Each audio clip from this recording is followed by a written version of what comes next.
Programme بالکل contemporary sense پر ہے. تو آپ لوگ ابھی جو 2000 سال پرانی تاریخ سنی ہے، اب آپ جو ہے آج موجودہ حالات میں آ جائیں تاکہ تھوڑا سا کچھ میں اس پہ ڈسکس کرتا ہوں. جیسے مارک کنوائر صاحب نے فرمایا تھا کہ آرکیولوجسٹ جو ہوتے ہیں وہ پوٹری کے جو پیسز ہوتے ہیں اس کو جوڑ کے ایک تاریخ رقم کرتے ہیں، نئی تاریخ بناتے ہیں، اور اس سے ہمیں جو ایک نئی ہسٹوریکل کانشیسنس بھی ملتی ہے. میری ٹریننگ جو ہے ایز این اینتھروپولوجسٹ ہے، تو ہم لوگ جو ہے وہ لوگوں کی عادتیں، ان کی باتیں، ان کے قصے، ان کی کہانیوں کو جوڑ کے پھر ہم ایک کہانی بناتے ہیں.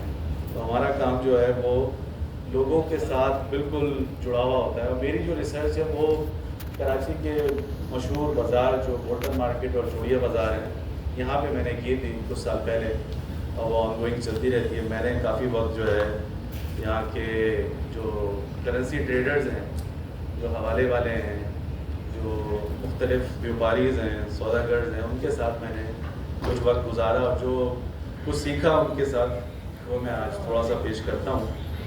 اور یہ میری کتاب کا حصہ بھی ہے، جس کو میں نے ابھی ایک ٹائٹل دیا ہے کاسمونامکس، اور میں اس پہ بتاتا ہوں وہ کیا چیز ہے. وہ کچھ سال پہلے کی بات ہے کہ میں یہاں بولٹن مارکیٹ میں ایک ویئر ہاؤس، کاسمیٹک کا ویئر ہاؤس تھا، وہاں پہ میں بیٹھا تھا.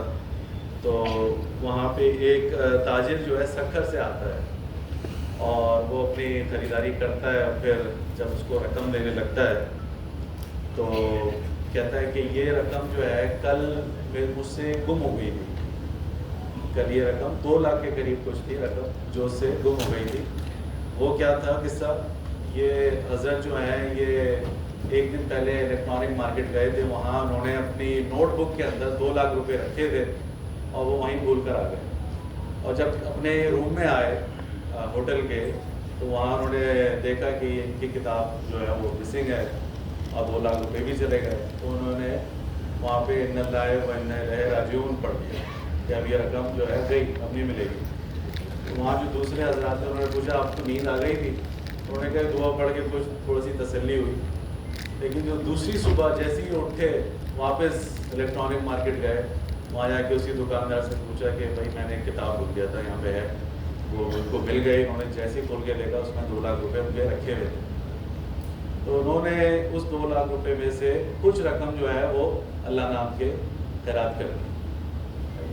تو اس طرح کا جو واقعہ جب انہوں نے سنایا تو وہاں جو بیٹھے ہوئے جو لوگ سن رہے تھے وہ سب بہت حیران ہوئے کہ کراچی میں واپس کوئی چیز ملنا نہ ایک معمہ ہی ہے.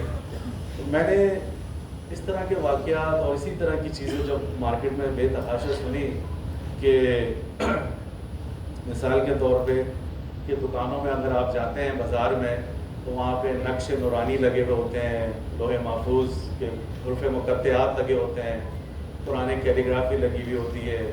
صبح ہی اٹھتے ہیں تو وہ اپنی دکانوں کے اندر دھونی دیتے ہیں.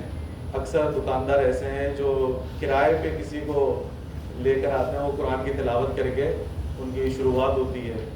اس طرح کی چیزیں وہ بہت عام ہیں ان مارکیٹس کے اندر، بولٹن مارکیٹ اور چوڑیا بازار. پھر میں یہ چوڑیا بازار کا جو علاقہ ہے اگر آپ لوگ واقف ہوں، تھوڑا سا اور آگے جائیں پھر آگے ٹمبر مارکیٹ آتی ہے. ٹمبر مارکیٹ میں یہ سارا لکڑی کا کاروبار کرتے ہیں بیوپاری، اور یہاں پہ دکان کے باہر 52 کا جو فگر ہے وہ لکھا ہوا تھا، 52. ہر دکان کے باہر 52 لکھا ہوا تھا. تو پہلے تو مجھے لگا شاید یہ کوئی دکان کا نمبر ہے. پھر وہاں جو بیٹھے ہوئے شخص سے انہوں نے بتایا یہ دکان کا نمبر نہیں ہے، یہ سیدنا جو بوری ہیں ان کے روحانی پیشوا، یہ شجرے کے اندر یہ 52 نمبر ان کا ہے، یہ مقدس نمبر سمجھا جاتا ہے ہمارے دین میں، ہمارے اس میں. تو ہم نے دکانوں پہ لکھا ہے یہاں پر. ایک چیز یہ ہوئی. پہلا واقعہ تھا کہ وہ رقم کھو گئی تھی، انہوں نے دعا پڑھی، پھر دکانوں کے اندر وہ اس طرح کی جو رسومات ہے وہ کر رہے ہیں، پھر دکانوں پہ 52 کا نمبر لکھنا. تھوڑا سا آگے اور واک کرتے ہوئے جائیں، یہ کرنسی کی جو مارکیٹ ہے مین ایمیجینا روڈ پہ، یہاں پہ میں واک کر رہا تھا. ایک دن میں نے دیکھا کہ فٹ پاتھ کے اوپر کچھ لوگ جو ہیں وہ نقش بیچ رہے ہیں.